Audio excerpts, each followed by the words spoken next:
हरे कृष्णा। इंदिरा एकादशी का महत्व पद्म पुराण के उत्तरखंड में आता है, जिसमें सारी एकादशियों का महत्व उसमें लिखा हुआ है। भगवान कृष्ण ने युधिष्ठिर महाराज के बीच के संवाद के द्वारा समस्त एकादशियों के महत्व को पद्म पुराण में उल्लेखित किया गया है।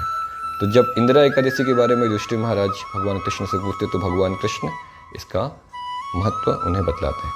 वो बतलाते हैं कि प्राचीन समय में एक इंद्रसेन नाम के राजा हुआ करते थे, जो कि महिष्मतीपुरी के राजा थे और बड़े ही भगवान विष्णु के भक्त थे। भगवान गोविंद के नामों का उच्चारण किया करते थे, बड़ी धर्मपूर्वक राज्य की व्यवस्था देखते थे।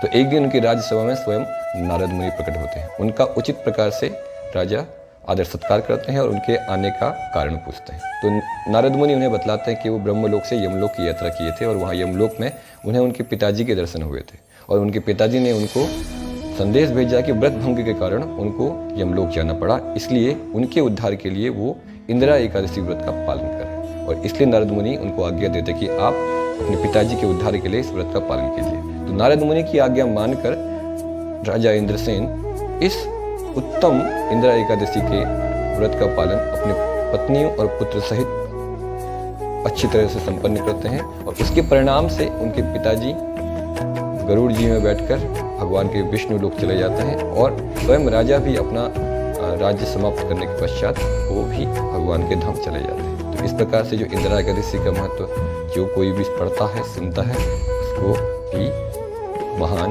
यश की प्राप्ति होती है, पुण्य की प्राप्ति होती है। हरे कृष्ण।